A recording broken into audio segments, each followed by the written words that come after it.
Hi folks, welcome back to Physics with Captain Rod. The purpose of this video is to give an example of how to draw free body diagrams and apply Newton's second law.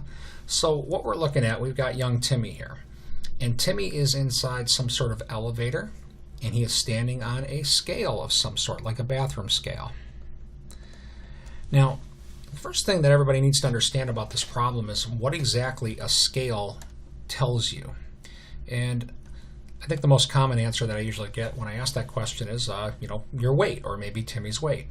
And that's not entirely accurate. A scale is designed to measure the force between your feet and the scale.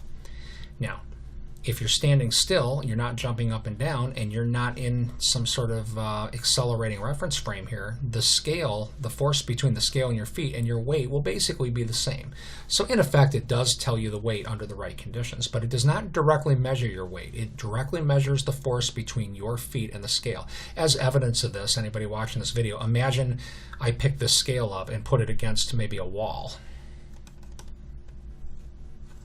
and then we apply a force to it. The scale will measure that force, and you'll see that, hopefully everyone will agree that doesn't really have anything to do with weight. All right, so let me get rid of this and chat more about the problem. So the actual problem we're going to look at is we're going to imagine here that Timmy has a mass of 50 kilograms, and when he gets in the elevator, he looks down at the scale and notices that it reads 750 newtons. From this information, we're going to try to determine what the acceleration of the elevator is, and then we'll try to calculate what the scale would read if it were accelerating up at 2 meters per second. Now, in order to apply Newton's second law, typically you would draw what's called a free body diagram. So I'm going to go ahead and draw a free body diagram of Timmy. And I consider it very, how do I want to put this? Uncouth to put your free body in the original picture. It's not technically wrong, but I just don't consider it to be very good math here to put your free body here. This is just a picture of the problem that tells me what's going on. My free body here, I'm going to define my system of interest. In this case, it's going to be Timmy, and I'm going to put force vectors in my free body now for all forces that I think are important. So Timmy has a weight, no doubt, so I'm going to go ahead and put a force vector for Timmy's weight. Now, where you draw that force vector, not super important. You could draw it here, I could draw it like this or like this. Force vectors have what's called a line of action. You can actually draw that force vector anywhere along this line that you want. So where you put it along this line, not important. It is important that we give it a direction that force vector is down. And I'm going to go ahead and put right here how that force is calculated. Because the force of gravity, or the weight of an object, is equal to mg, that's what I usually put for my weight vectors in a free body.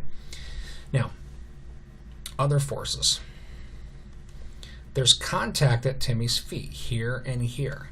That's going to create a force between Timmy and that scale. That force is downward on the scale and it's upward on Timmy. So I'm going to go ahead and put that in the free body.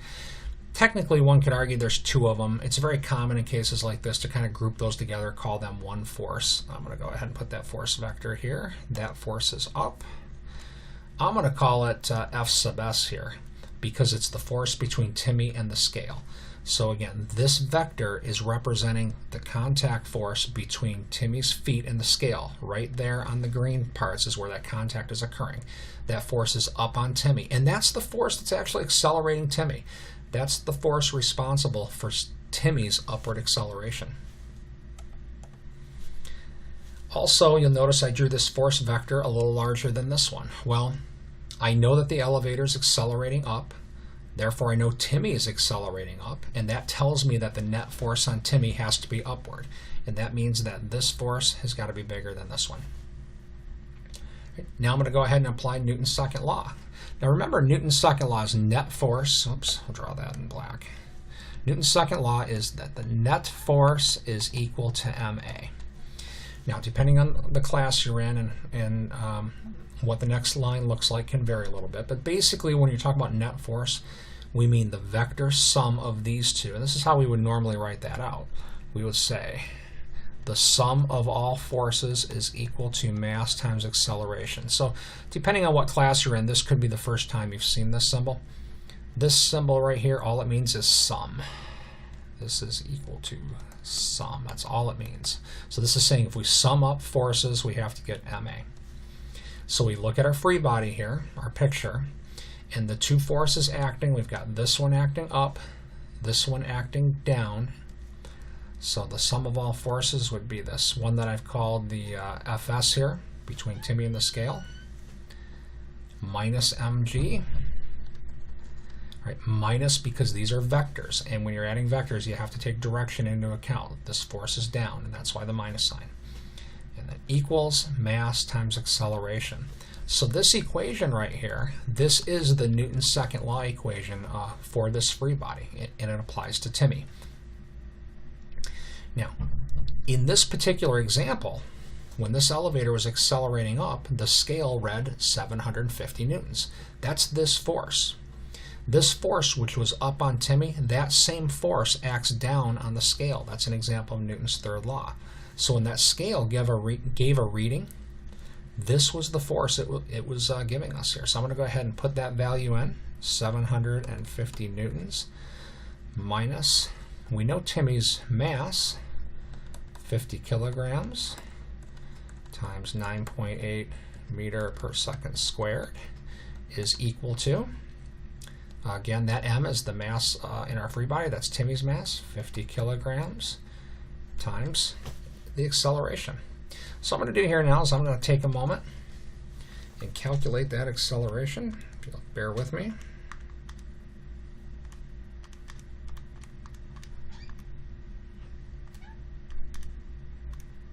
Okay, and I got a value of 5.2 meter per second, or meter per second squared.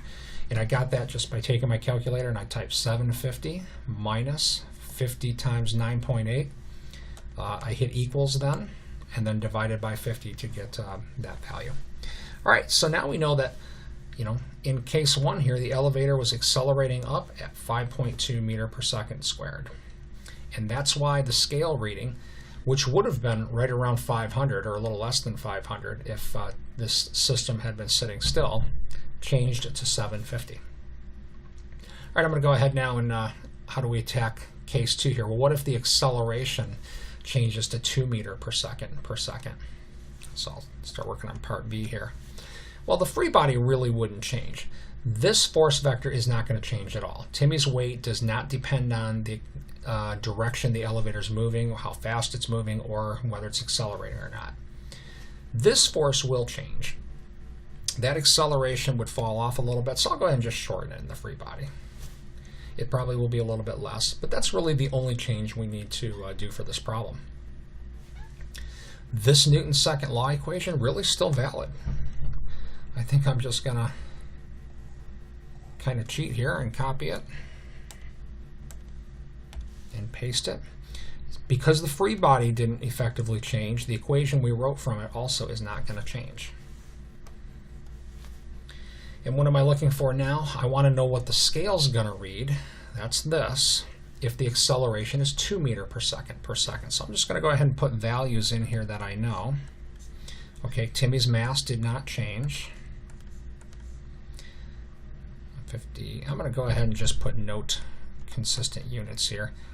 And then this is 9.8 meter per second equals, Timmy's mass again is still 50 kilograms. I'm going to go ahead and leave the units out to shorten this up a little.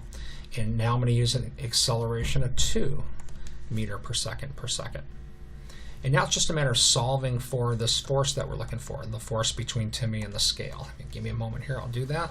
And all we have to do is take a calculator and take this value and then add this term to both sides.